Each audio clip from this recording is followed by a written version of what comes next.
afternoon. We are in group 3, and I'm joined by the panelists.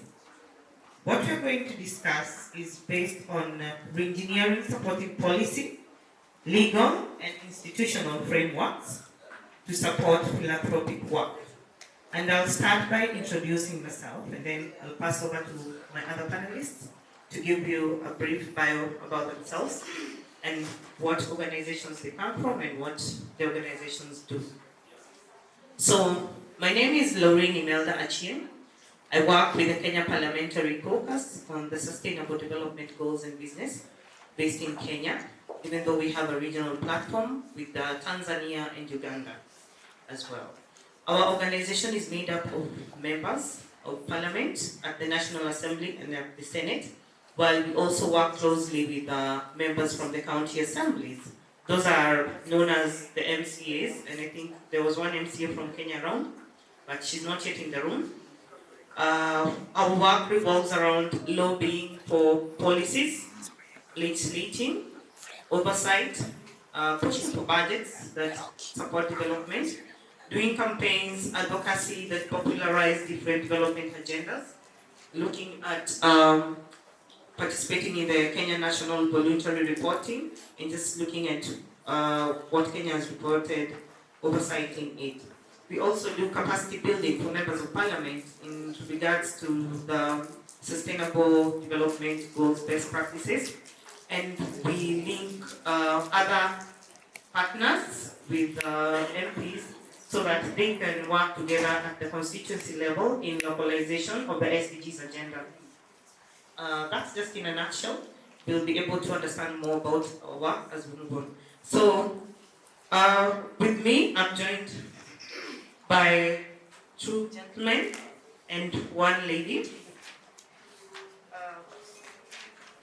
Right next to me is Dr. Tendai Murisa from Severe Institute. I'm also joined by the president for the Tanganyika Law Society, Harold Sumbusia.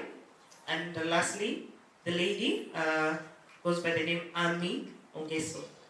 Allow me to have them say 1 or 2 before we can start.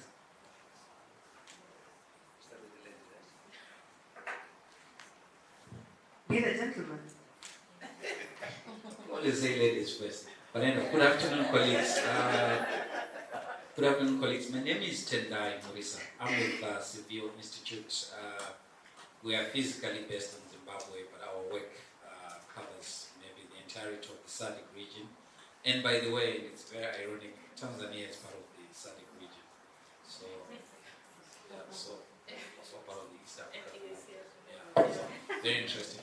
Yeah, our work, what brings us here is the work that we do on nurturing philanthropy. So we deal with mostly community-based types of philanthropy. And also we found ourselves interacting lately with foundations being set up by high net worth individuals. And also we carry out a lot of research on different barriers or challenges that philanthropy faces within Southern Africa and now into East Africa. We're collaborating with the EAPN in expanding some of the work that we've been doing in Southern Africa. So we are focusing our research on Uganda, Kenya, and Rwanda, just to consolidate on some country studies we carried out in Southern Africa. Thank you, Dr. Tendai. You actually didn't realize that the lady had gone past. Oh, that's what you meant. I'm the lady, you went first. Anyways,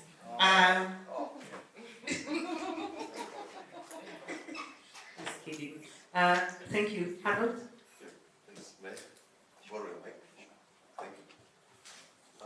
Thank you very much. I am Harold Sumbusia.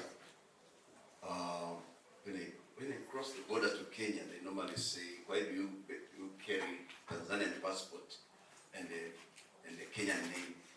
So I'm a Tanzanian, but East African, president of Tanganyika Law Society, specifically called the Tanganyika Law Society. Allow me to put a footnote to what Dr. Tendai said in terms of irony. It is not ironic that Tanzania is in both SADC and East Africa. It is by default. We are both. So don't worry, it's not irony. It is okay. So Tanganyika Law Society is the bar association responsible for all issues of law in Tanzania mainland, because we are in Tanzania, Zanzibar here. So we have Zanzibar Law Society, our sister organization in this region as well. But I represent Tanganyika Law Society, which does a number of things in terms of promoting rule of law, law reforms, constitutional reforms, and advancing civic space. And we know that philanthropy, without a proper legal regime, legal framework, without proper civic space, the philanthropy will not flourish. So we are actually contributing in that angle as well. So we also provide legal aid, support not in terms of cash, but support in terms of services. We provide legal aid and pro bono services to the communities, especially indigents that cannot pay for advocates. So we have a special wing that provides legal aid throughout the country. We are so much scattered, we operate throughout the country. And we are also members affiliated to East African Law Society and SADC Law Society, African Bar Association, the National Bar Association, and Pan-African Lawyers Union, which is going to have their AGM in Zambia next week. So I'm happy that we are here together. Perhaps I'm going to see my colleagues from Zambia. We are going to bond together before we reach Lusaka, so that we can make a good business. Thank you. Asante sana. Thank you. Now on to Amy Ngeso. Thank you. Can you hear me? Okay, I'm quite clear. My name is Amy Ongeso, and I work for an organization called Namati. Now, I feel I have to give a description of what Namati means. So Namati is a Sanskrit word, and it means to shape something into a cow. So we were inspired by Martin Luther King Jr.'s statement when he said the universe of the arc is long, but it bends towards justice. So we are the cow, we're dedicated to being that cow. So what we do as Namati is put the power of the law in people's hands. We democratize the law. We firmly believe that the law is not a preserve of the law societies or of lawyers, but everybody should be able to understand the law and use that law. So we are creating a movement of people who know how to, they know the law, use the law, and shape the law. So that's our fundamental ideology.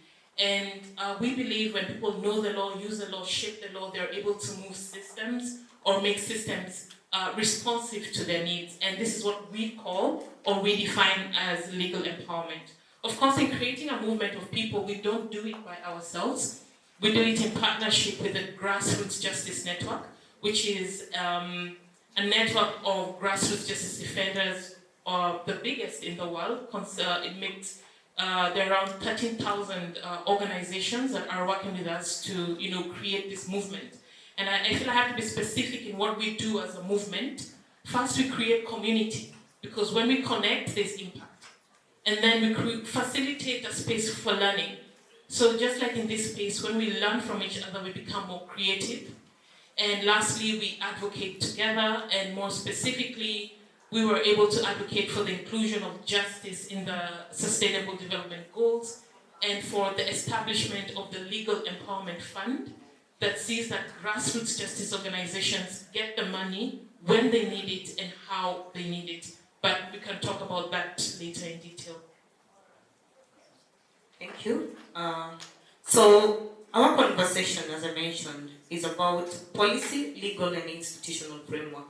And as we all know, for us to have best results in organizations, for us to have these effective work conditions, we need to look at the fundamental principles and frameworks for the organization. We've maybe interacted with different organizations, and we've been able to compare based on one organization and another. And there are some of us who've enjoyed benefits, and there are also those of us who've been victims of poor policies or lack of policies. So I'd like to start with Harold Sungosia.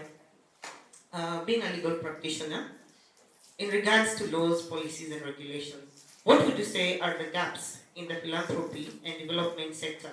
And how are these gaps affecting the impact of individual institutions, of networks, of countries, and of regions that practice philanthropy? This microphone. Thank you. Thank you very much. In terms of the gaps in our legal framework, that question assumes that we have common legal framework. Should I start with the first gap, which is lack of harmonization in our region? We have so many scattered pieces of laws, most of which we inherited from our colonial masters, and some of them we actually kind of innovated on our own, and there is a lot of copying and pasting of such kind of laws altogether in a manner that is hampering the growth of philanthropy. The first gap is in terms of the lack of harmonization in the region. I can give you an example. For instance, there are some areas that will be required to assist the philanthropy to flourish, including regulatory framework for the civil society laws. We have in different countries not a single law, but varieties of legislation that are regulating the single sector. Same sector of not-for-profit is being regulated by a series of laws. If I tell you, for instance, in their country, the civil society sector is regulated by more than 4 big laws, and then there are another ones that are kind of ancillary to the ones. For instance, a normal NGO in this country will be regulated by the NGO Act of 2002, which has been amended like 2 times. And then another sort of serious law, which is not per se an NGO, meaning non-government organization, but calling itself a trust, if like a foundation, like a trust fund, will be required to be registered under Trusteeship and Cooperation Act, which actually was a colonial document which was inherited and then perfected a little bit, all kind of polished to some extent. And at times it was actually made more draconian in 2019.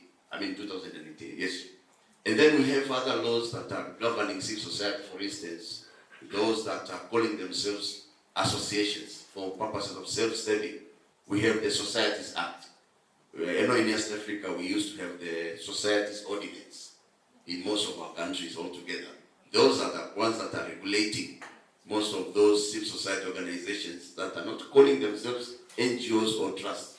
And then you have those that are calling themselves like operating without making profit, but in the nature of a company, limited by guarantee. But that was also amended in 2019 to say that if you are not making profit, you should not call yourself a company.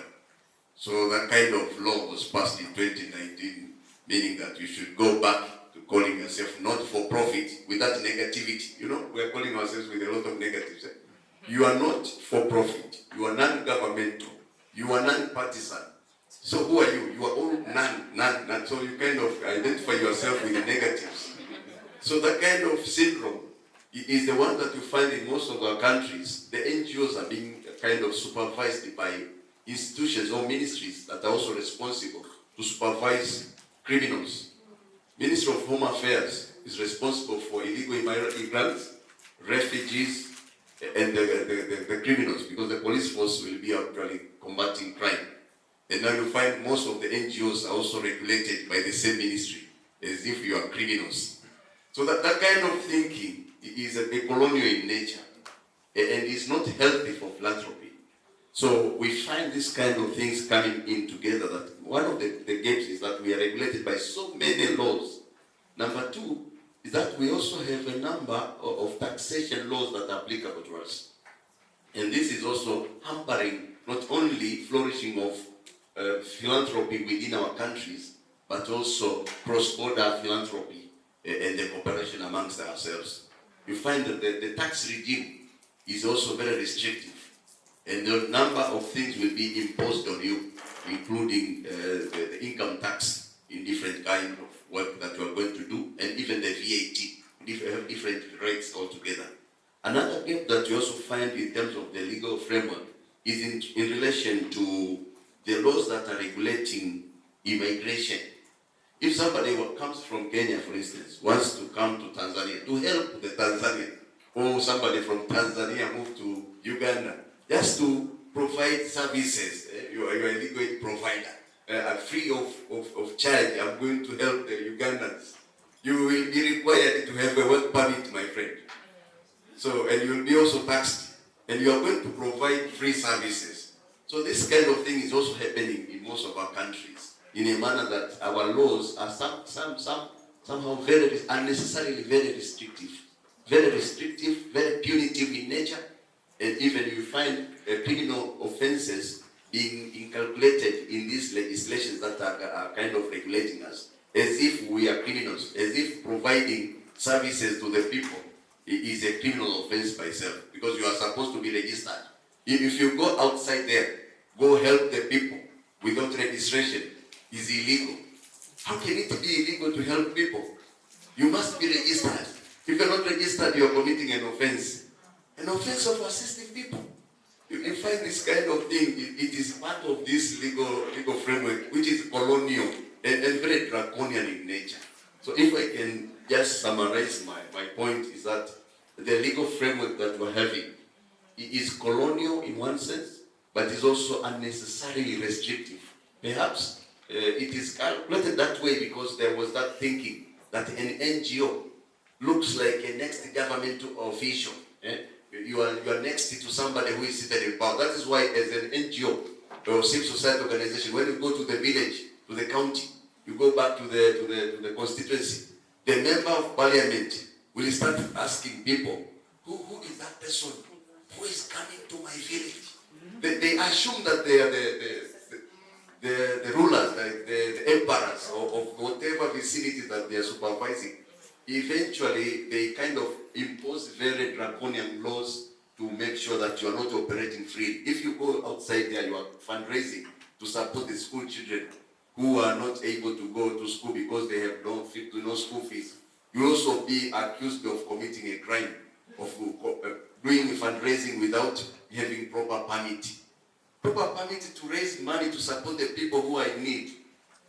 Who are these children? Are they from different planets? Our children.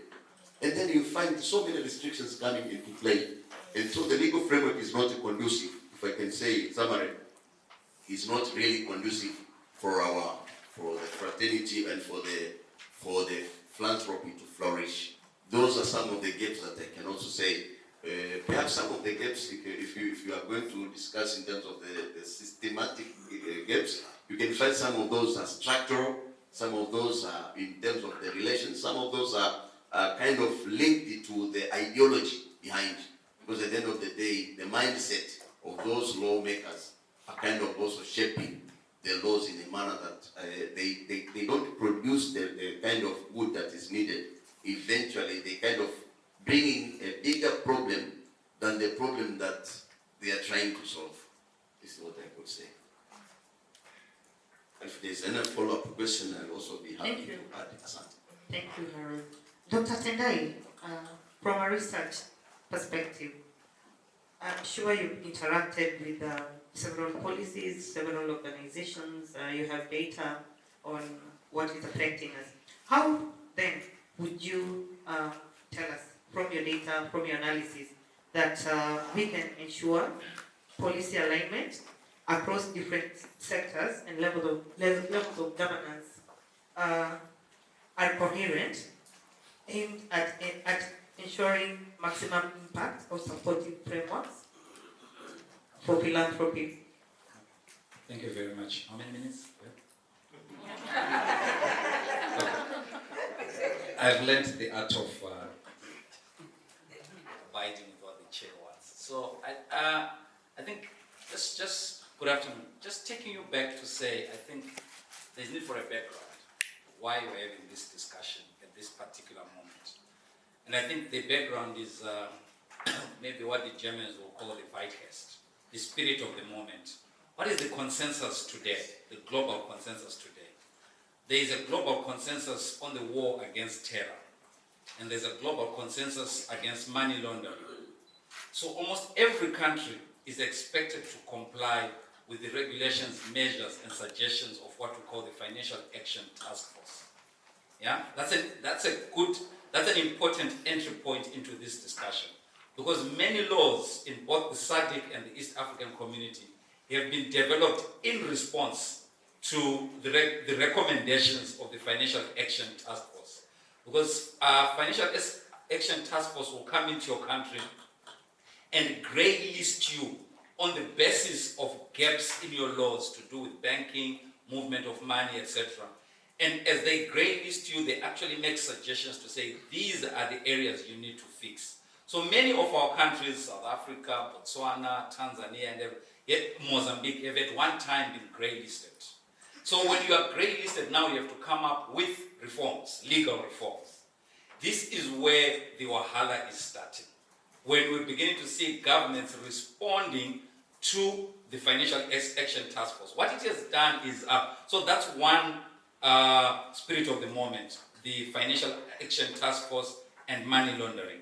On the other hand, and you may have seen this if you are studying political trends, what my friend here has talked about, the suspicion of the NGO agenda in an increasingly authoritarian Africa. This is not a democratizing Africa anymore. It's an increasingly becoming an authoritarian continent. So NGOs in many countries have become and are beginning to be recognized as enemies of the state. In countries, some of the countries that we have lived in, we were used to the idea that they will call NGOs agents of regime change.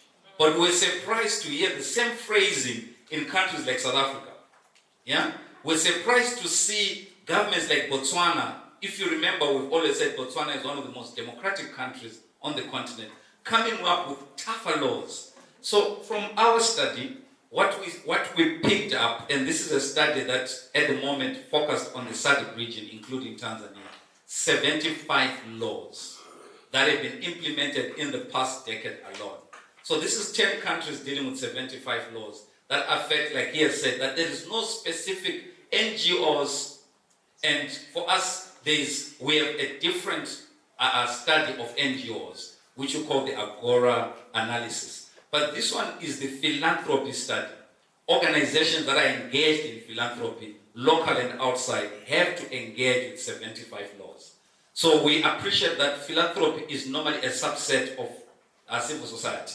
But we're looking at organizations that are sort of have to do with money, have to give, etc. So we were looking at, and I have to list these ones. We're looking at 6 areas. The first one being the ease of registration. The second one being compliance processes and procedures. The number of times that an organization has to re-register or to renew its registration. Then tax regimes. The kind of measures in place either to create incentives or disincentives for establishment and for operation of philanthropy organizations. Then we're also looking at trying to locate if there are existing incentives for establishment of a philanthropy office or an organization in country X. Then analysis of processes in place for the movement of financial resources. You'll understand that one of the roles of a philanthropy organization will be about the movement of money. And in many instances, it would entail cross-border movement of those finances. So we're tracking that to see how easy is it to run a philanthropic organization in the countries under study. So it led to what is now openly available. We call it the Philanthropy Index, and there are country papers that come with that. And in our study, like I said, 75 laws dealing with this. But one thing that was interesting, and this it brings me back to the issue around how do we respond? What should we do about it? We did, in our survey, we had what we called a perception score and an objective score. The perception score was to ask practitioners like ourselves in the room about our knowledge of the laws that exist. and how they affect our organizations. We would test those perceptions versus the true objective analysis we had done. We were surprised by the gap between what is objectively obtaining in a country and what we think obtains in a country. In many instances, colleagues assumed, so for instance, in some countries, colleagues assumed that there is already an agency that is responsible for nurturing and growing philanthropy. All the countries that we're in, there's nothing like that. But we assume, so that told us something, and in many instances, colleagues were not aware of certain laws. So this becomes like when we are really beginning to become implicated in the problem. We're starting off by ourselves to say we do not know how our sector is regulated, and that is problematic.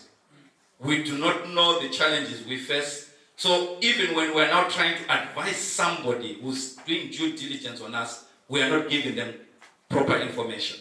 That becomes a challenge, especially around the movement of money, the limits that are imposed, etc., etc. Those are big issues. So we began to realize that as an intervention, the first intervention is about making practitioners in the space aware of the laws obtaining in their countries. A global moment, the vitals that I talked about. And to begin to say, how do we respond? What should we do about this problem? So for us, working with SADC and the East Africa communities to say, we need to, and this has to be done as soon as possible, to agree on a guidelines or a framework of regulating philanthropy, a peer-led process. Because like Harold has said, there is no general law, so there's an issue around harmonization. So how do we take advantage of the moment? Because what we are seeing is even the colleagues at the Financial Action Task Force are regretting some of the recommendations. When it came to Zimbabwe, and we took back to them to say, the government of Zimbabwe is responding to what you have said they should do. They said, we think the government of Zimbabwe has gone further than what we had recommended. Because like I said, in a context of increasing authoritarianism, many governments have found a hook to control NGOs. Now you are required to report on, in Tanzania, any grant above 8,000, you have to report on it. Just 8,000 United States dollars, the equivalent in Tanzanian shillings. So in many countries, any funds that are coming from outside the country, you are now obligated to report on them. But that's not what the Financial Action Task Force asked them to do, but it's been an opportunity. So for us, responding from an advocacy perspective, which has been one of the challenges of the philanthropy sector, our advocacy is understated in many instances. So our advocacy now is to begin to say we need a peer-regulated or a peer-led process. We've seen this with colleagues in the media trying to come up with their own peer-led frameworks of regulation. And it's time for us in philanthropy to consider a framework or guidelines that we can put at EAC and at SADC and hopefully at the AU to say, for us to grow philanthropy, these are some of the best practices that we need. And one of them is making sure that there are agencies that are established at both national level and regional levels to promote philanthropy, and also those agencies to have sufficient laws that provide a more inclusive or that nurture the growth. Because at the moment, the laws that we stated, the 75 laws, the majority of them actually inhibit the growth of philanthropy. So what the CEO Evans was talking about, philanthropy being nimble, etc., these laws have the overall effect of actually undoing some of the things that we've always expected philanthropy to do, especially around quick responses, especially in dealing with hard issues to do with governance and other issues to do with rights, especially minority rights. They want to know if you're trying to fund certain agendas that government has legislated against. So all those issues require of us to take this a bit more urgently and come together as a body. It cannot be done by one organization, but also to respond and to make it a spirit of the moment, that there's a consensus coming from philanthropy organizations. Thank you very much. Amy, you mentioned that your legal empowerment involves having people who own the law and they use it. And that is very important for my question to you. Now, stakeholder engagement is very important for ownership and of course sustainability. But how do we bring together different stakeholders in the philanthropy sector to convince them to partner so that they can ensure sustainable cross-border giving and philanthropy, and also especially through investing in legal frameworks, because essentially the legal frameworks will apply to them, they will regulate them, and they will affect their work eventually, but perhaps there is less interest. So how do you convince them? What are the strategies and what are the best practices you want at regional level to ensure such collaborations? Thank you for that question. I think for me, I will speak from experience. We believe in the power of collaboration and the creative potential of coming together. And this links to the first point that, in the plenary session today morning, when the representative from Ford was saying that if one philanthropic organization decides to changes the relationship with the people that they are supporting, and they give flexible funding, but the rest of the philanthropists don't do that, then there's little change. The system doesn't change. So we have to change the relationship in the system for there to be, something to be felt. So speaking from experience, we know for us as a practitioner in this philanthropic space, one thing that has really hampered our work, I don't know if it's an internal policy of philanthropists, is this, short-term support or support that is not very flexible. So we came together with, and even inadequate support for us doing this kind of legal empowerment work that is fighting systemic change, and it's very long term. So we embarked on a campaign, and two of these things, the two main things in this campaign, it is called the Justice for All campaign. And the two things we're looking for in this Justice for All campaign was flexible funding to reach the people when they need it and how they need it. This is the flexibility we're talking about. And the other point was on protection. In terms of collaborating, I must give a shout out to Hewlett and the Moore Foundation. We were able to collaborate with these philanthropists to establish this fund. And as I speak today, it is established, and grassroots organizations are getting this kind of flexible funding to support their work. In practice, by doing this practice is what changes the landscape, at least from where I am. So we can show through evidence, in coming together, in collaborating, in co-creating with, I don't like the term beneficiaries, but for the purpose of this conversation, I'll say beneficiaries. In co-creating this fund, we've been able to show that this is a practice that can work and hopefully inform policy. Thank you. Harold, so how then do we convene? Because you mentioned about the laws that are affecting us, tax laws, systemic procedural issues.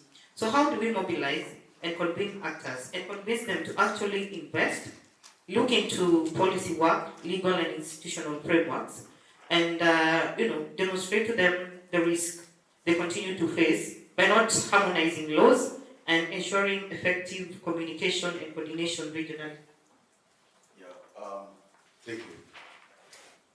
We know in East Africa, I should say, because I happen to be in the middle, SADC and EAPC, so I am in both. So I will be speaking, giving examples from these two sides, the two regional blocks, SADC and East African Community. How do we move on? There is we have these regional blocks, and I think we should leverage on that. And maybe one more footnote before I move forward. My brother, Dr. Tendai, is saying about FATF, Financial Action Task Force. And I happen to follow it up very well in our country as well. It's not a simple thing, and I think the civil society and the philanthropists should also be very careful. Because I don't know, maybe he did not get more time to tell us more about it. I wish he could have said a little bit. The implications of being grey listed. Because if a country is grey listed, meaning that the conditions for the investors to come into that particular country are also restricted. The conditions for the donors, the donor community, the so-called organization, the philanthropists from abroad, the philanthropists from abroad coming into your country, bringing money to support your people, will also be very much limited. And another bad thing is that the laws become stricter. I mean, like, we have more strict laws because the FATF, the so-called FATF, Financial Action Task Force, focuses on 4 main areas: money laundering. And the question is whether your laws are very lenient and they allow illicit flow of finances. Number 2 is about financing of terrorism, whether your legal framework is prone to financing terrorism. Number 3 is about the proliferation of weapons, whether your legal system is very loose in a manner that somebody can do the businesses. And then we have other areas that are linked to serious and organized crimes, issues of human trafficking, etc., coming into play. So you find that at the end of the day, in the name of complying with Financial Action Task Force requirements, because most of the countries are grey listed. Our country, Tanzania, was grey listed in October last year. And a number of countries in our region are grey listed. Maybe I think Kenya is also in the pipeline. This is what I hear from some cycles. I'm sorry, it may be a diplomatic thing like I heard it from somewhere that any moment, because the regional things are happening, because normally there is this peer monitoring that normally takes place before you are brought to Paris, where the financial action team meets, and then your issues are declared that your systems are not conducive, because there are those guidelines that you have to meet, and they are very strict guidelines. So the implication of FATF that my brother said is also far-reaching. And I will call, for instance, the regional blocs, meaning that the East African community, to kind of rethink about, reconsider, how do we address these issues that are coming into play. The SADC region, meaning the SADC as an entity, should also consider in that way. Those blocks, we have ECOWAS, we have what else? We have, in the Central African countries, we also have a regional bloc of some kind. Northern African countries have got their own as well. So we also need to consider as a bloc, because otherwise we will all fall victims, and the philanthropy in our countries will be retarded, if I can say, or maybe kind of vanishing at the end of the day. So what I'm saying is, what my brother said, and I should be, we should highlight that with a very strong note, that something to follow as civil society organizations. There is also an entry point to us as civil society organizations, because the governments are working on their side to kind of make sure that the laws are in place. But the civil society and the private sector in most countries happen to be not coordinated. So, among other things, we also need to coordinate ourselves as a philanthropists to see how do we self-regulate. Because in Kiswahili, there is a saying that says, swali kabla hujaswaliwa, means that you should pray for yourself before somebody else comes to pray for you. By that time, you are dead. When somebody comes to pray for you, say, okay, rest in peace. So we don't want that to happen. So we need to be self-regulating ourselves before somebody else comes to regulate us. So what you are saying in terms of our blocks should help us, our countries as a bloc, in terms of negotiating, even the guidelines that are given, even the measurements that are used, the criteria. We have those, they call IOs 1 up to IO 8. Those are the ones that we also need to be careful in terms of those indicators that are in there for us to be able to smartly engage. Because I see that as a very dangerous kind of an area if we are not well prepared to venture into it. Now, what are we going to be doing? The East African community has got the East African Legislative Assembly. The easiest way of harmonizing our laws might be not every country to adopt a certain piece of law, but if we can petition, for instance, as philanthropists, to the East African Legislative Assembly for them to adopt some sort of laws that are, or kind of policies that will be harmonizing, the protocols that will be harmonizing, like the tax regimes, those that will be harmonizing the issues of financial flows into our country from maybe from donor countries, what is it they have in place, the issues of free movement of these philanthropies and operation in our regions. These things should also be coming not from individual country, but should be coming from these regional blocks. The same to SADC, because I know SADC used also to have this mechanism as well. I don't know if it's really functioning now. Number two is to make sure that we make use of these judicial organs.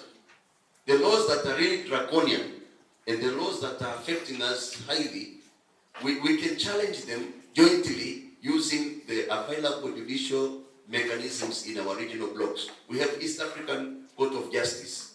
It's a very robust and very good entity. I really love East African Court of Justice. It's very robust. It is practical. It actually delivers whatever thing you bring. If you are smart enough, you find a way of justice. It is very well. So I will also encourage the philanthropies for the laws that are very common, because there is a copying and pasting. You find a bad law is enacted in Uganda.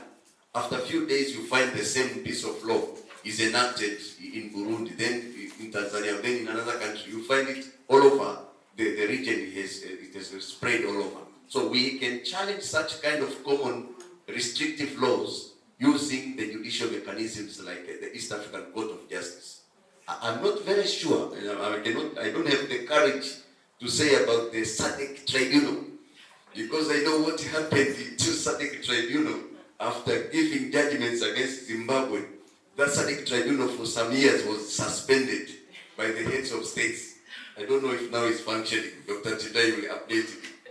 But at least that's a case study that at times some of our leaders may not be very happy with the decisions that are issued by the regional blocks.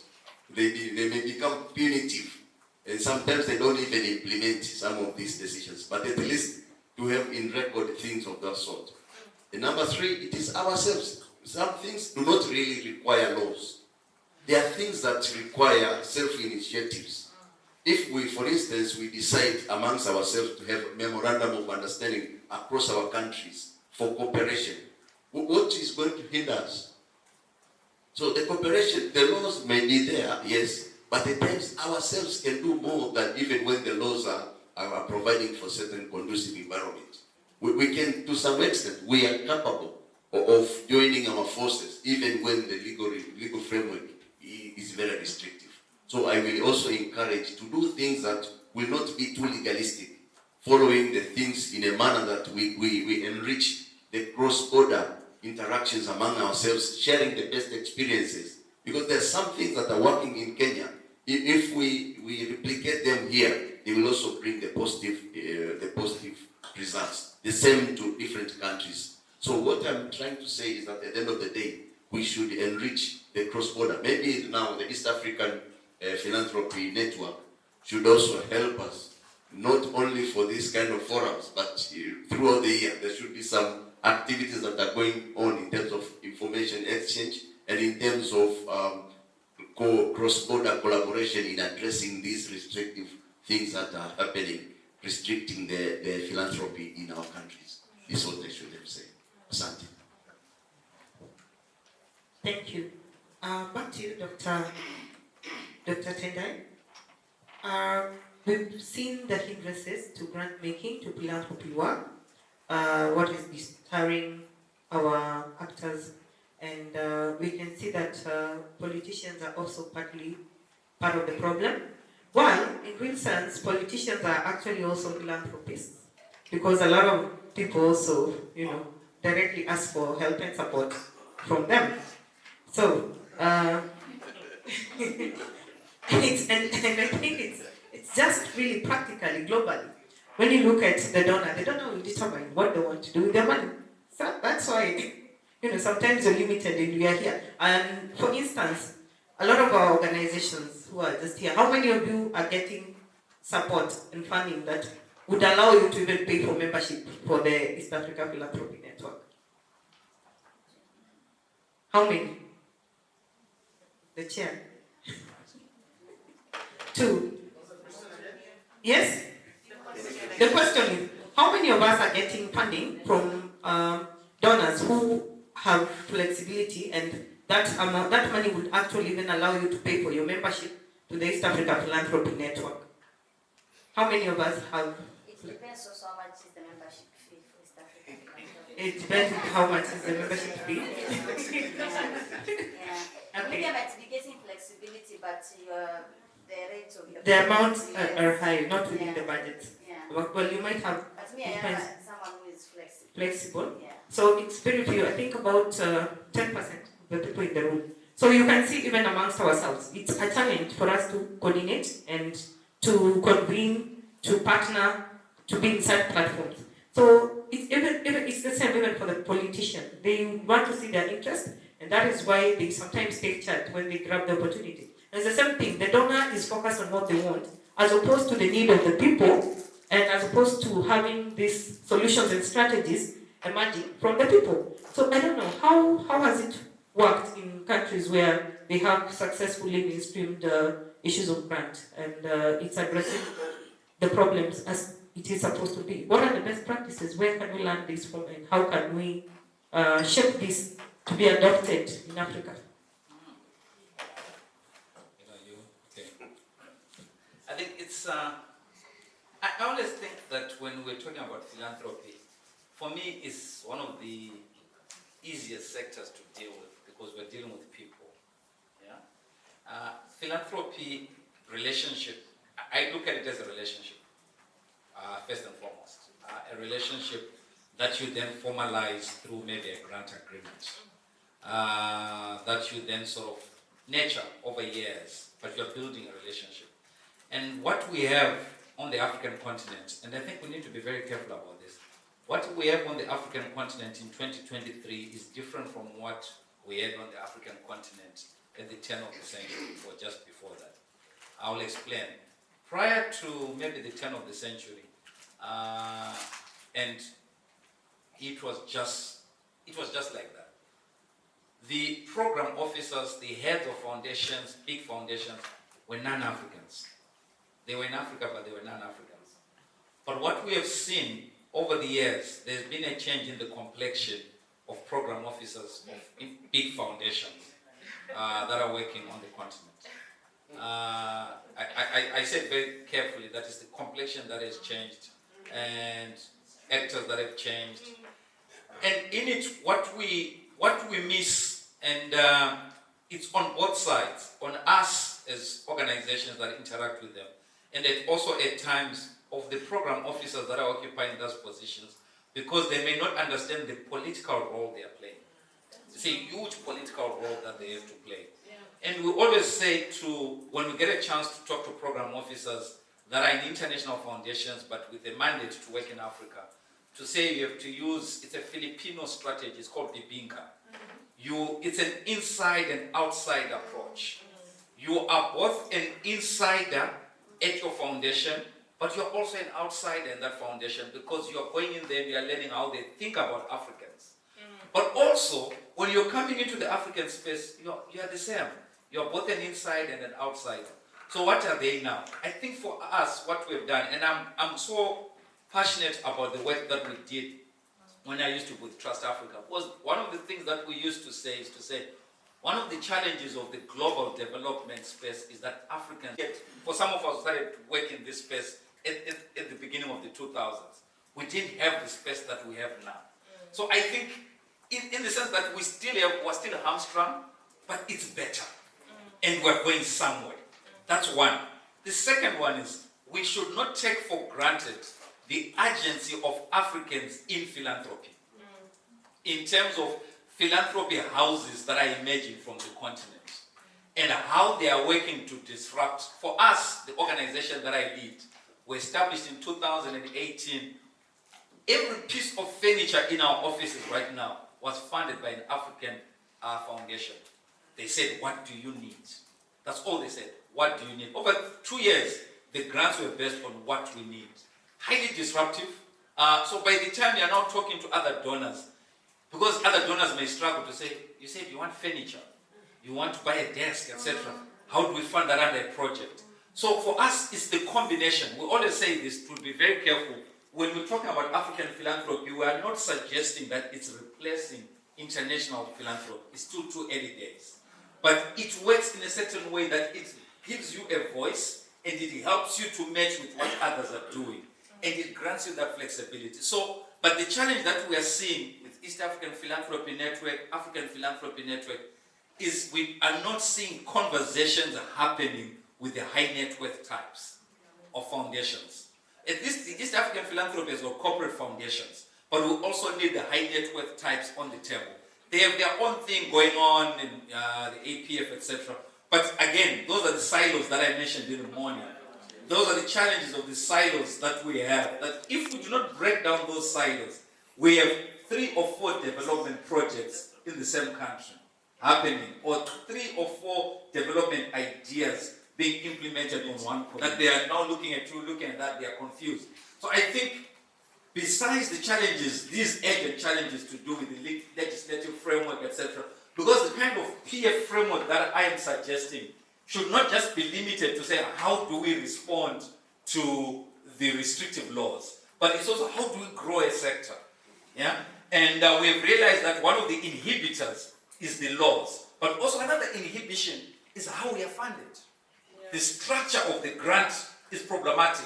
But the challenge is, if I was the only one who goes to a funder and say, my organization does not like the way you've structured this budget, they can easily strike me off. But if we go as a sector, they will understand. But our challenge is we are essentially engaged in what we call the race to the bottom. All of us will accept whatever conditions the donor will put on us without us pushing back. So that's why we need EAPN more than ever. Because EAPN then becomes our collective voice to begin to say, we need guidelines, we need frameworks on what works. Even if you're doing project funding, we've pushed colleagues in other organizations to say, we hear you don't do core support, but can you increase your overhead allocation? So we've seen it being increased from 15% to 40%. To say, look, we still understand that it's project-based, but as you have been giving us a project, we have overhead costs that we have to think about. So like I said, in conclusion, philanthropy is a relationship. And it's not an easy one, but I think we're in a better position now to talk to fellow colleagues who are now program officers, who some of them come from our movements here on the continent. And they're still rooted in those movements. So I think they are better able to understand what we're saying. Thank you. Thank you all for the powerful conversations. I'd like to now open it up to the audience for questions. Yes, somebody to move around the microphone. I'll give you numbers. Start with at the back. 1, 2, 3, 4.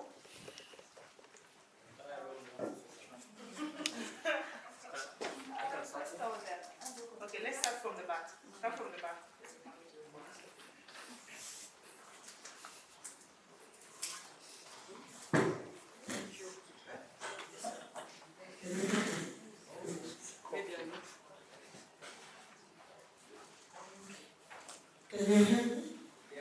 Okay, my name is Yakumba Gasama. I'm one of the people that Dr. Tedai described. Born, grew in the movement, now the first program officer of the Hewlett Foundation, hired outside of the US since 1966. And I say the first because I hope others will join. But thank you so much for describing what we are there for. We are here in service. Yes. We are in service because we can't forget our roots. Yeah. And some of us, like me, have the chance to work in some foundations who have decided they want to do the things the right way and to be challenged even inside them. But it's not the majority. I'm a serious minority. Even me as a program officer in that foundation with other people working on human rights, on governance, on development, they still have internalized the way of exercising privilege and power in a way that debilitates the way for you to do your work. When you described the question, I had never made a grant until 2 years ago. I was working in Amnesty International and in other places before that.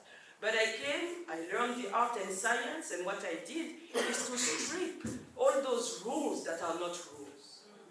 To look at it and to publicize it. Everywhere I go, we are here in Tanzania after this meeting, it's one of the countries I cover, I go and explain to people what is a rule and what is not. As US-based foundation, the only thing that prevents us from giving flexible long-term funds are two, the IRS, the rules of the government of the US so that we don't pretend to be NGOs when we are not. So that's something really we can't do anything about. The other one is the amount of money that is available. And this is something that as program officers inside those organizations, instead of being breathing down your neck and telling you which project, which whatever, we take our energy and we fight the rule in our organization that they only give 5%. ULED Foundation, this morning you heard Ford Foundation is worth $50 billion. ULED Foundation is worth $9 billion. I have a 7 years term, or it's 8. In 7 years, if ULED Foundation is still giving 5% for its global giving, and I don't want to give you the percentage for Africa and Latin America, but if it's still the same, you can come and insult the Senegalese because I would have failed. My job is to do philanthropic advocacy and leave the experts of their reality to do their work. Yeah. We are here to serve you, and I hope, like Jessica said this morning, that more and more of us will understand and learn this philosophy that now we are the same oppressor, but with a face and a dress like this. We won't let that stand. Thank you. Okay, thank you. I think the Akuba just made my contributions probably obsolete. Nonetheless, I'll continue. I want to thank her. Initially it was to Tendai, but I've added I to that person. We're in a place where Kiswahili is a beautiful language, spoken and told, must have developed from around these spaces. And there's a Swahili one, or saying rather, that says, Nguo ya kuazimwa, aistiri, yes. For non-Swahili speakers, probably someone can translate. And I'm wondering whether these changes in the color of program officers are clothes that will work back or have been given to them. Because it requires, in my view, not just a structured change, but probably a constant struggle to ensure that these spaces, at the moment I think the conversation may be invited spaces, and then some of us get there, which I think is progress. I agree with you on that. But at the same time, when you're working with the same rules, I like what she said about throwing away what she thinks are not rules, which is fine. But at the same time, how many of us in those particular spaces are willing to go that particular route? Some of us are too comfortable in what we do. You get it, it's a good high-flying jobs everywhere in or wherever you want to go and things like that. So probably it's also a challenge to ensure that that guru that has been given to you, we probably need to ensure that you can hide our nakedness. Because unless we do that, we'll be singing this song 50, 20, 90, doesn't matter. And then again, there's a lot of mimicry as opposed to real change. We seem to make things happen, or seem to be happening. But is it really happening? Thank you. Thank you.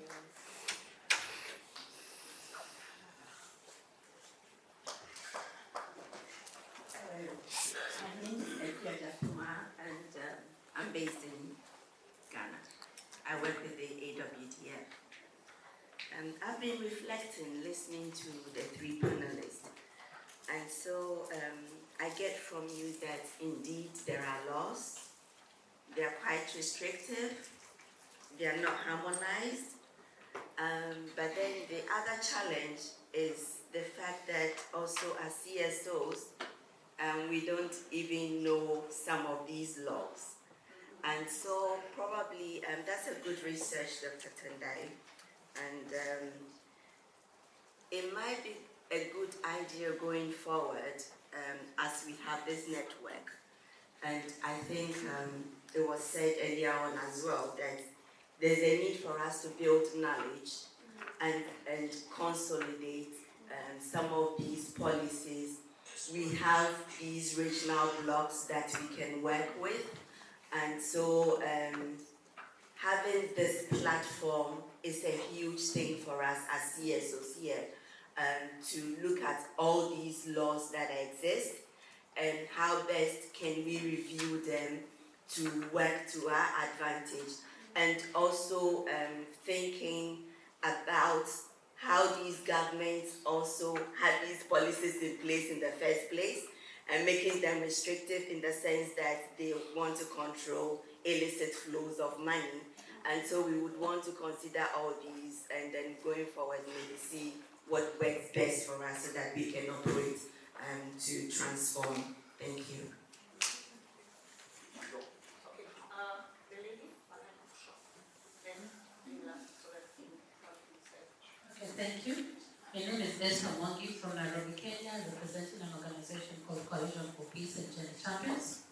Mine is a challenge to the East Africa Philanthropy Network is that number one, when we look at how Uganda, the bill on LGBTQI went, a rumor has it that it will be the same trend within the East African countries. I would not be surprised when it happens. So when it gets to such a place, East Africa Philanthropy Network together with other actors, I think it would be better when they are able to advise on such matters, because the effects of such laws on philanthropy work, there are things that cannot be reversed quickly or within a day. There are things that will eat us for generations to come.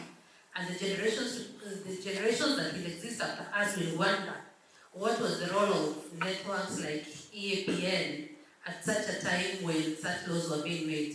Number two, when we see our governments and our parliaments debating on issues, bills that we're debating on matters of food, on matters of on other matters of how the cost of living has gone up. Yet, when you see the parliaments we have, they're debating issues of how they are going to share power, how they are going to participate in other things, how they are going to just amass wealth by themselves and make their salaries to get high. The law of East Africa Philanthropy Network and other actors within the field, to me, should be just tell them, we call them aside and tell them, this is the reality on the ground. People are sleeping hungry. People walk to work. People are earning below what you expect. This is how much you want to tax people who even don't have salaries. So I think, to me, I challenge the East Africa Philanthropy Network that we take the role at such a time within the region to be able to bring these parliamentarians and other people and the policymakers within the region and tell them, hey, this is what should be prioritized and what you think. It's never about power. It's about giving us, bringing down the cost of living, and that is it. The minute we notice the power of the East African Philanthropy Network and other actors within, we raise our voice. We will have nothing to regret in the future. Thank you.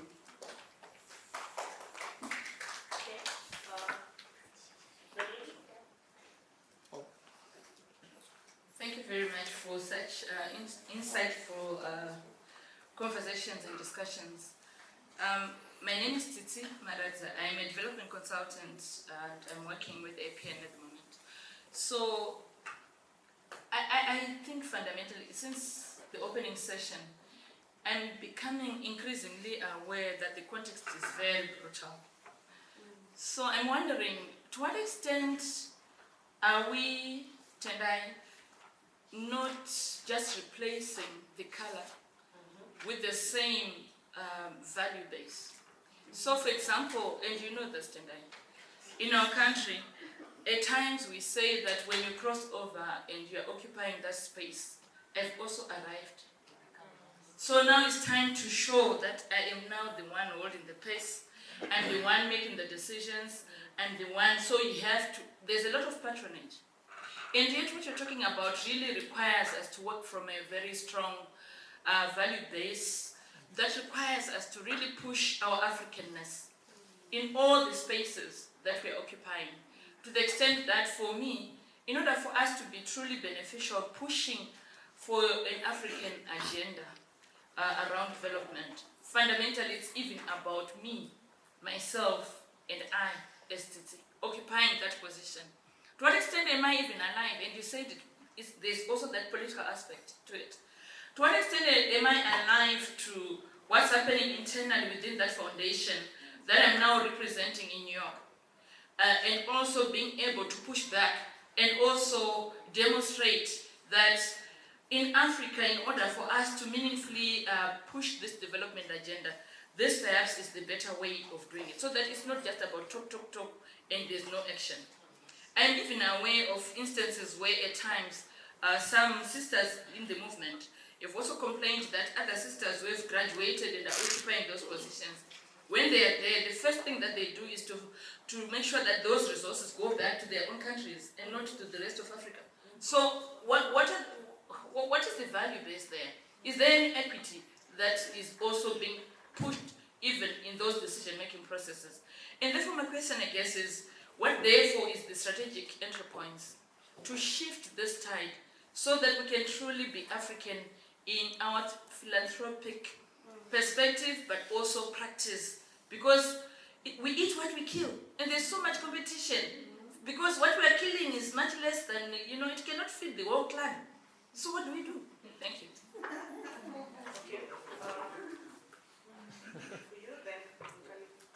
Okay, thank you so much. I'm going back to where Mr. Susia started when he was addressing the gaps around the policies and legal framework. Yeah, I underscore the fact that there is a big gap in the laws that are fragmented, the administration, the immigration that we mentioned, but the question of taxation.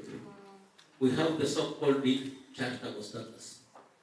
There are some of the law, the restrictions that some of the organization can enjoy charitable status, others cannot.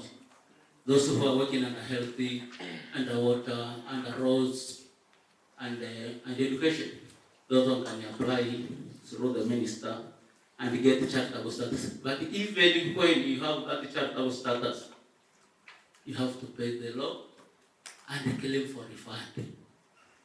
You will pay the required taxes. Then you apply to the minister for the refund. Now, think a government like mine, when will they write a check to a CSO? But there is also a question of government oversight. This is another gap. The government, they will require all the reports, narrative and financial, in a timely date. And with the current digitalization in Tanzania, you may find our administrator, most of the time, she sleeps in the office. She stays there overnight trying to send a document, it doesn't go. Because everyone is loading. Because that's the specific and the deadline for submitting narrative and financial. That is a headache. And what do they do with the reports? Never know. But anyway, some of the actions I've seen, some of the organizations being dropped down. But you have to publish to the popular newspaper any cross-border money that goes beyond the 20 million Tanzanian shillings. That is a must. You don't do it, you are in and for it. But the question of policy engagement, are these organizations, CSOs engaged? We are passing laws with the certificate of emergency here. Anything good, anything which they want to go faster, it goes through the certificate of emergency. And no one will discuss that. But even if they are very comfortable with you, they will give you very limited time to provide your views. But most of the serious issues, they are not placed on the statute, on the law. They are placed in the regulations. And the regulations are only written by the minister. And it's where they put penalties and each and everything. Those ones are not discussed anywhere. Even the member of parliament, they don't discuss the regulations. So the laws here, they are just written for them to suit their purpose. We have a long way to go to be able to clean up this mess. Thank you so much. Yeah, mine is very brief. Maybe my question is directed to the lawyer, Harold. You've mentioned that there are laws that are either punitive or laws that are unfriendly in our environment. My question is, do our regional judicial system know this? Because we might be thinking that they know, and yet they don't know. Then APN should be that forum that brings in advocacy. Because when you're dealing with somebody who knows, it's easy to engage. But when you're dealing with somebody who is ignorant, who doesn't even know that those laws exist, then you start from a very low level of engagement. So my question is, do they even know in the first place? And if they don't, then what can we do as APN to engage, especially in advocacy? My second question goes to our lady. You mentioned about co-creation with beneficiaries. The word co-creation has been like a tagline of late, especially in development, in engaging with communities, in engaging with partners. So, what my question is, what are some of your experience in co-creation, and what are some of the barriers? Because I think it is a word that is being used loosely, and to me I think it's being abused. So that people rubber stamp that we've co-created, we've engaged, we've involved the community. Thank you. I'll be fast so that I give it also to him. My name is Rachel Mikandi, and first I'd really like to give also echo to what also Tana had said, to celebrate our sisters or our brother who are representing us within the philanthropic space. That's the Kumba and Sister Jackie, and there's Jessica and fellow Jean. A big shout out to all of you of also going to take the fight also on our behalf. It's not easy. My comment, which I'm really interested in this topic as a grassroots activist, where also sometimes we have to fight, and I know the funders are in this room, with some of your intermediary, like the one who you give them money because they have good budgets compared to us who do the work. And the word is usually the capacity. And some of these intermediaries are also worse than the philanthropic we are saying on top there. And some of them also, based on the laws, the way you are saying, coming to the grassroots and forcing, instead of coming to make you thrive, they are coming to bring conflict in the community and grassroots organization. So I think even to the laws that you are saying, also it's important also, as part of growing the movement, you need to have these conversations of your intermediary and how they are treating some of us. Some of them also don't treat us with dignity. They treat us like we are also not supposed to be in this space. So I think these are important conversations that we need to have, but also I wanted to add the point of also the policies that are being hidden by our government. Like currently in Kenya, I know they passed recently a new policy that is targeting grassroots community-based organization. And many people don't know about that, which gives the power of the person who is registering. If they feel you are doing the work that is immoral, they are very clear.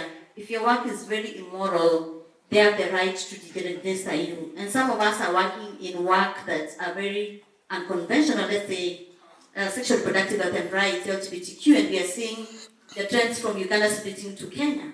So there's a high possibility some of organizations will be blacklisted, or what you said in terms of trend around terror and money laundering being criminalized. So what is the opportunity, and majority of these grassroots-led organizations or CBO are led by youth people who don't have the privilege of access to this kind of space to be able to understand how these laws and the trends are happening. So my question would be also, how do we encourage the young leadership of grassroots activists or philanthropic leaders to be part of this discussion, but at the same time also to the donors in the room, because also the intermediary also have to be accountable to the funders, let's say the development or the foundation. How do we ensure that when it comes to a point when people have to remove money from the bank and put it to mattress accounts, and a very clear mattress account, they're able to be flexible? Because it's case at time that money has to be moved from bank to mattress accounts, where things have to be moved because the way the targets are coming, it's hard to operate in bank accounts. It has also happened to us as a movement. And to my sister for protection, as someone who has received protection working around the same area, how is your protection different from the existing ones? Where also we know currently protection usually given to celebrity activists or the person who knows who. How is your protection targeting activists different to ensure that it's able to support us to continue with this work, and with a special interest on women human rights defender, and not having this part of saying, you come alone, leave your kids. You come alone, leave your lover, and then things you come back, things are overturned. So really want to hear, how is your innovative of your protection work to support activists? Thank you. Do we have the time? I mean, but if you... Just take 1 minute. Okay. Okay, two big things for me. And the first of all is we need to lower expectation, because when we join them, first of all, we quickly get drunk on power and hubris. So it's really, for me, the outsider is just the same forest, just different monkeys. Just like we thought, oh no, when the post-colonial state, that we would have different people. But we've ended up with having the same fellows that are in these places. But definitely, I think it's a very, very good principle that those would be the people who would be able to do the intelligence there and understand and be able to advise us well. My last thing really, and I like the way Tendai used to wait, that we need to know the global consensus. And used to wait around this anti-money laundering, the FATF. But I think also the other one that I would add on is that we are now living with countries where we have constitutional delinquents for leaders, we have political arsonists, and we have also the far-right nationalist populist movement. I think all that, the FATF, all these really, and all these constitutional delinquents are generally making just life very difficult. And so the law is weaponized. The law is weaponized just to make sure that it keeps you busy, just being able to move up and down. So it's just something that we really need to be addressing. And I mean, this is a good conversation. We're not raising questions, but I think would be more of a conversation that we would want to have. Have no question? That was just my brief comment. Thank you. Called the animal farm. And it became very real. Whatever happened to the animal farm, and then the situation we are in right now.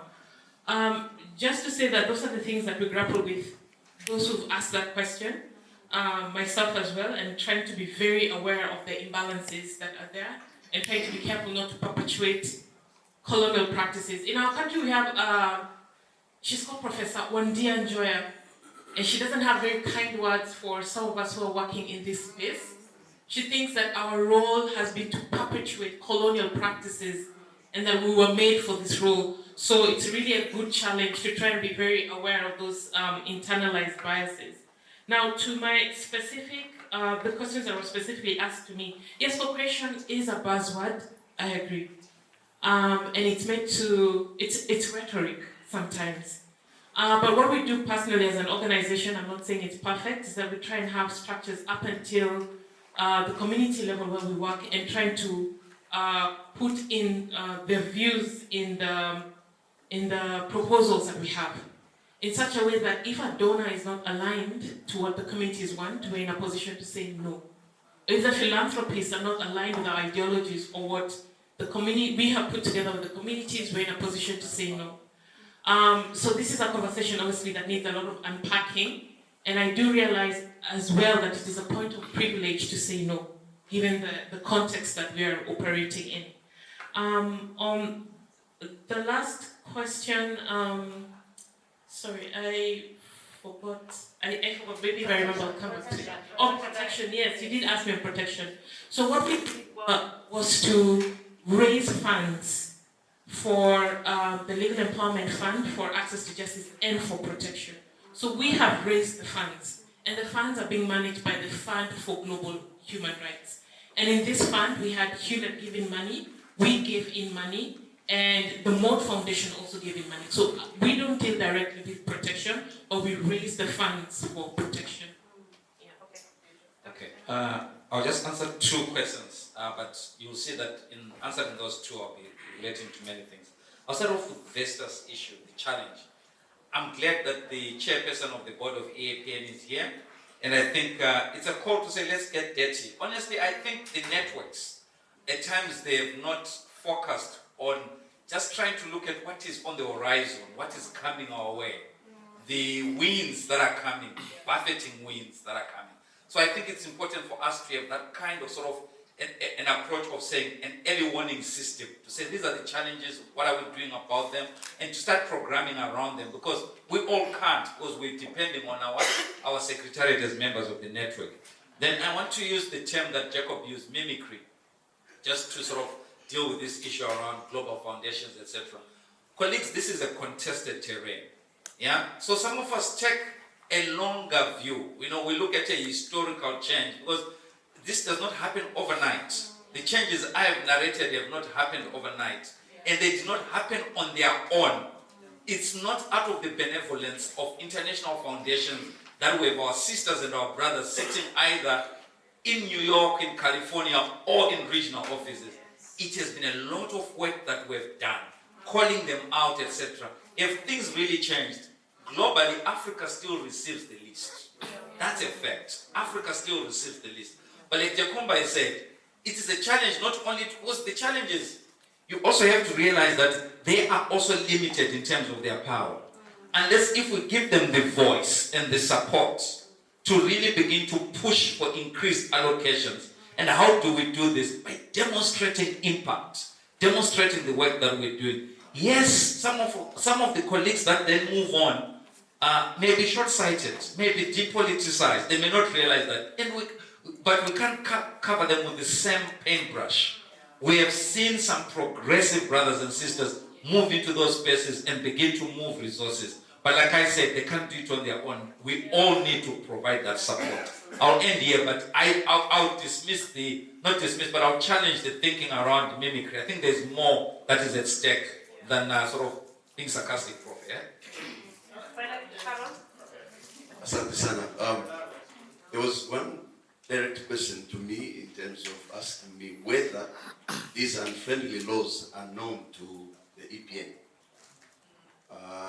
It's unfortunate that I'm not a spokesperson of EPN, but I will assume and I will volunteer that they should know, or they should ought to have known, because if you read the website of APN, African Philanthropy Network, there are several studies of so many countries in Africa in terms of the legal framework in their respective countries.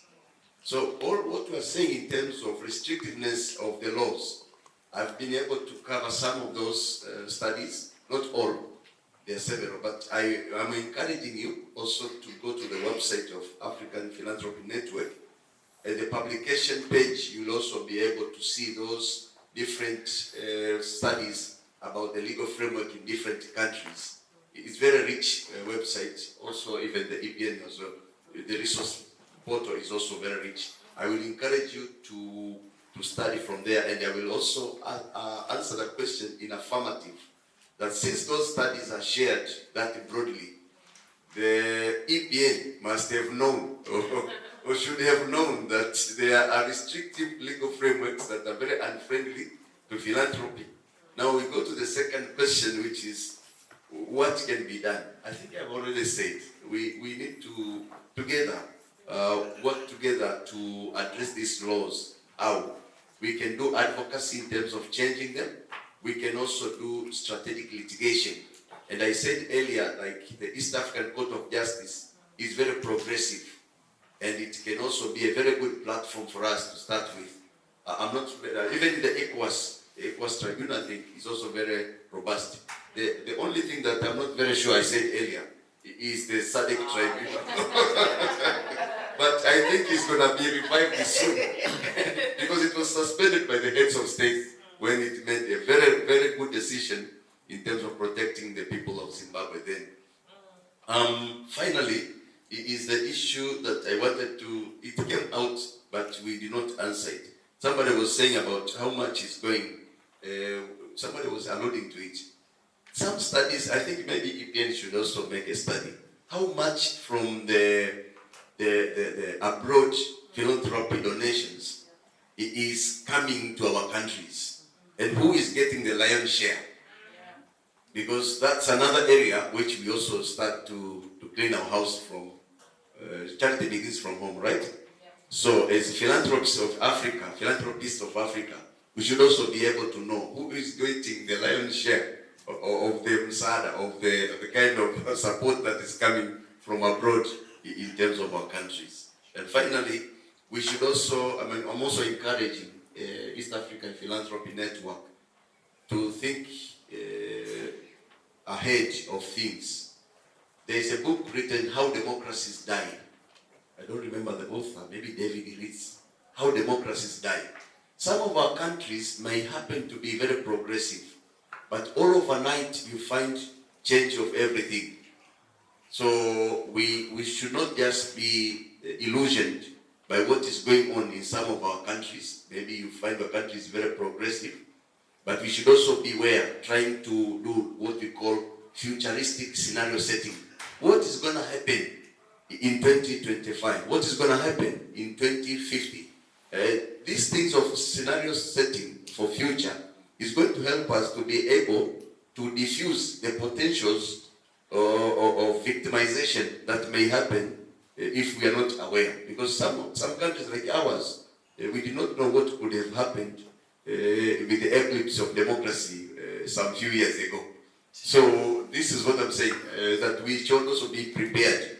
We may have very good progressive laws today, but that's not a guarantee that tomorrow the same laws will be in place. You remember what happened in Ethiopia in 2009 when the laws were imposed to the extent that civil society organizations could not receive some amount of money, maybe what was 10%, not more than 10% from abroad.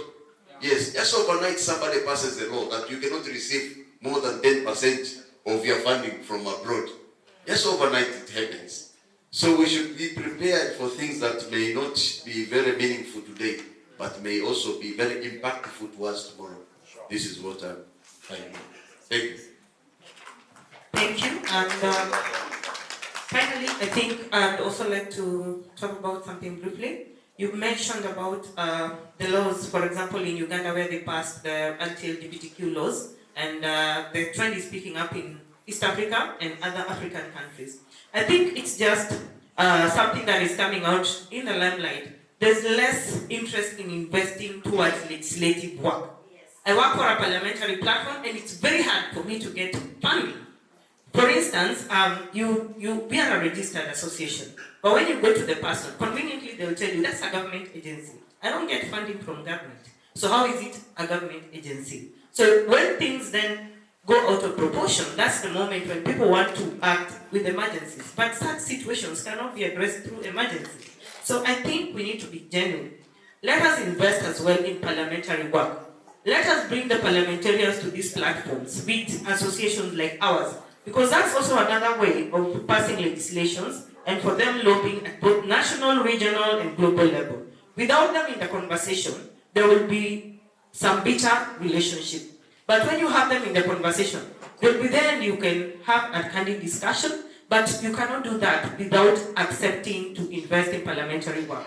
Unfortunately, some of the foundations, really have it and would say it's called lobbying, and lobbying is not allowed with the UN funding, with the US funding. And those are some of the things then you have to change, because for the US themselves, they fund lobbying and they've legislated for it. So why don't you want us to fight our biggest problem, which is the political goodwill in Africa? If you're really genuine about addressing the issues, start investing as well in legislative work. Thank you so much, panelists. You were wonderful, and the audience was also very vibrant. And let's carry on this conversation.